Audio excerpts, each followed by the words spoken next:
afternoon, everyone. I am Samantha Mowat. I'm a clairvoyant psychic and a contactee, and I think today I'd like to talk to you about extraterrestrial and multidimensional encounters. When I was younger, I was probably only somewhere between the ages of like 3, maybe to like 6, because I was quite little. I had a really interesting encounter, and for a long time it was repressed in the back of my memory. However, a couple of years ago, it resurfaced after I had been doing a period of meditation. And one thing that I found to be very interesting about this encounter is it kind of was a little bit different than what people normally experience when they have extraterrestrial multi-dimensional encounters. It was a physical encounter, and at the time it occurred in Greenwood, Nova Scotia, which is on the eastern side of Canada. And it was kind of interesting because the things I remember about it is I remember at first it appeared to be daytime, and what's odd was I was all of a sudden in a field, or my memory at least makes it so that I remember myself suddenly being in this field. And it was beautiful and bright and sunny. It appeared to be like a late spring day, maybe a summery type day.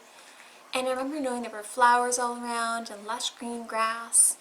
And as I found myself there, I looked around myself and I noticed that I was sitting on my knees and I was wearing this really cute little summer dress. And in front of me was this male being. And he was probably only like 5.5, 6 feet tall, kind of a standard height, but when you're little that appears to be quite big, especially when you're down on your knees. And this man came up to me, and I noticed right away that he had blue skin. And I thought he was just so beautiful and interesting to look at. And when he approached me, he crouched way down low so that his head was only a little bit higher than mine, and he was only a foot or two away. And the thing that he did that I thought was wonderful was he picked up my little hand and he took it in his own and he gazed in my eyes. And as he took my hand and I looked into his beautiful eyes, I noticed a few things about him. I noticed that he didn't have any eyelashes or eyebrows or hair on his body. I saw that he had a very gentle face to him with kind eyes. He had irises and pupils, kind of like how we do. And one thing I remember about this is the thing that captivated me most about his appearance is kind of around like his third eye area, right around here, floating outwards maybe an inch or so, was a magenta colored crown, but it was made of energy. It wasn't like crowns like our royalty wear that are very gaudy jewelry type things. It was one that looked like a very simple band of energy, and it almost had like this sparkly or shimmery essence to it. And directly in front of the third eye appeared to be this magenta open-petaled lotus flower. And it was quite small, like it was maybe like the size of my thumbnail, like quite tiny, like right around here-ish. And when I looked at that, I remember seeing it sparkling and just like having this energetic essence to it that was absolutely breathtaking. And as this man was looking at me, I remember feeling completely safe in his presence. I looked at his body and saw that he was wearing a very similar outfit that I'd seen many, many times even by that point, where it covered his entire body, but it had like a rounded neckline. It covered his arms all the way down to his hands, yet his hands were exposed. It covered his body all the way down to his feet. And I felt completely serene and safe in this man's presence. The thing that I found interesting around him was when I looked at his head, because he had turned his head to notice this woman who was also with us. I noticed there was a slight point to his head, and it was kind of more oblong-y than that of the standard human skull. And it was kind of fun when you're little and you're noticing the beings moving like this, because I never at any point in this encounter felt the need to look away from this man and to look over towards the woman who was also with us. But I did feel completely comfortable and safe in this encounter. One other thing that I remember about all of this is when he was holding my hand, it was almost like we were having some sort of energetic exchange, or a sense of familiarity was around him, because I didn't feel anxiety or stress. I felt safe going through this encounter. He was really quite wonderful in so many ways. You know, that memory was just hidden from me for a really long time. And one of the ways that I helped to bring it forward from being repressed and in my subconscious mind was I did a lot of meditation. This memory, I think it came forward 3 years ago. No, pardon me, more than that. It'd be about 4 years ago now, 3 or 4. And the thing that really helped me to bring it forward was with these deep meditations I was doing, I was helping to bring a lot of my suppressed knowledge forward with the assistance of my guides, working through a lot of the energy that had come forward from some not so pleasant encounters. When you go through encounters, some of them we can perceive as being good at first, are screen memories to cover bad encounters, and some that we perceive to be very scary encounters can actually be good things that happen to us, but we may not necessarily understand what's going on. And so the encounter aspect can be a little trickier than what people initially understand. So I think it's very important when you have encounters, especially if you have like the impression of, oh, I know something happened to me around this age, but I don't know what exactly, and I don't really know what, who it was with or where it happened, but I know it happened around the age of like 5 or 7, in which case you're going to want to start to meditate, incorporate your guides and your angels, ask them to come forward and to assist you with this, and to gently bring to the surface any memories that you have suppressed that are necessary for your growth and development. Some of the beings you work with may not allow for memories to come forward if they feel as though the memory would have a negative implication upon your life. If it's going to impact you in a way that's very challenging and put you into PTSD, well, that's not really beneficial for you. So sometimes they'll just bring forward the essence of the memory rather than the full memory itself, in which case ask them to help you process that and deal with it. That's probably one of the best things that you can do. You know, another encounter that I remember from when I was younger, it occurred, well, several years after that, but it was kind of funny because when you have encounters, especially for a lot of us who do, you'll go through periods of like missing time or periods where you see UFOs either by yourself or with friends or with family and stuff like that. And so I think it's really important when you go through this to write down all the strange and anomalous experiences you've had, because when you start to do that, it actually takes a lot of the clutter that's in your mind and allows for other memories to come forward, because you now have taken that information that was just right here and constantly in your thought process, and you're allowing it to be processed in a different way.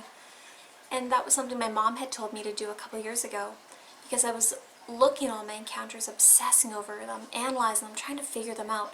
And she said, Sam, you've got to write everything down and then type it out and then organize it so you can actually analyze things in a very clear, concise fashion.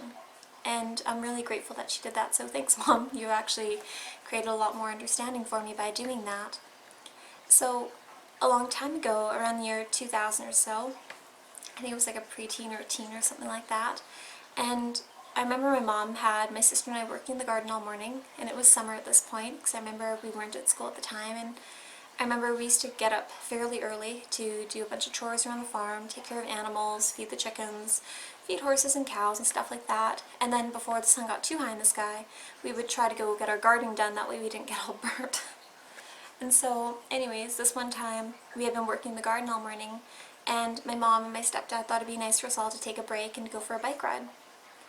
And I remember we all got on our bikes, and because we lived up this dirt road, literally in the middle of nowhere, you could bike for hours and not really pass anyone. Maybe you might have a vehicle drive by on the dirt road, but if it was a weekend, you're not going to see logging trucks or stuff like that. And so I'm assuming it was a weekend because I don't remember us getting past many logging trucks. But we had biked for maybe an hour or so, and we had reached this hilltop where you had like a really good like vantage point. You could really see like the mountains off in the distance, and it was of a much higher elevation than where we lived. And as we were looking around looking at the forest, I remember we saw this really interesting UFO thing. And I know I just said UFO thing, and that's just so adorable and inaccurate way to describe it, but we stopped to admire this really gorgeous mountain scenery, and we were only there for like a matter of moments. I think we grabbed out our water bottles, we had a drink, our dog Timber was with us, and he was this really giant black dog, and we saw something unusual in the distance. I believe it was my stepfather that saw it first, and it was kind of going over towards like the next set of mountains. And on Vancouver Island, there's a lot of mountains, but this was going like deeper into the mountains. And I remember he pointed it out to my mother first, and then she kind of pointed out to my sister and I. And it was this dark, like oval, kind of like ovally type shape object. I remember when I looked at it, it was quite far away, like it wasn't close to us at all. It had nothing to do with us. We were just so like happenstance to be there and to get to see it. And so when we noticed it, I remember us talking about it and him saying, asking us like, well, what do you think it is? What is this? And we're like, well, it's not a plane because planes don't move like that, and that's way too big to be a bird, it's too far away. And they're like, yeah, it's a UFO. And we're like, oh. And I remember we talked about it for a few minutes, but it didn't seem that unusual to us. It seemed like, okay, it's a UFO. And it was kind of one of those, that's that kind of conversations. And it was because of having conversations like that with my parents, like my stepdad, my dad, my mom, it actually made it easier for me to, I guess, feel comfortable within this industry and to not really see it as abnormal like so many people do. Rather, the concept of UFOs is pretty normal. But anyways, we had watched it float for quite a while. It wasn't moving, it wasn't changing. And you've got to remember, like, this isn't in town. We live several miles up a logging road, and we had biked for several more miles beyond that.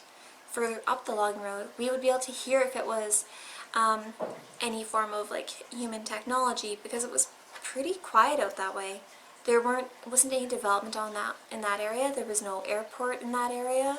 The airport was in the opposite direction, going further towards the ocean. We were going further in towards the mountains. It wasn't a helicopter used for heli logging, because we grew up having those all around, and that definitely wasn't what it was.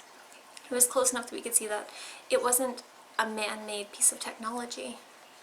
And so, I don't know. I remember after a while we had decided that, okay, well that's it. It's still there. We're just going to go home. And, you know, it's a lot of weird memories like that I had growing up that I think back on them and I realized that it made it so my childhood wasn't exactly normal, but I think it was a really good thing to have. And so when I see UFOs with my family today, and we're driving or we're hiking, we point them out, we talk about them, we discuss what type of beings we feel as though could be in them, and whether they feel benevolent or malevolent or indifferent. And I think that's a really important thing to do. And for those of you who are encountering UFOs, it might help to do something similar. But I'm going to let you go. I'm going to go back to getting my house further renovated, and I hope you all stay healthy and safe. I wish you peace, love, and light. Bye.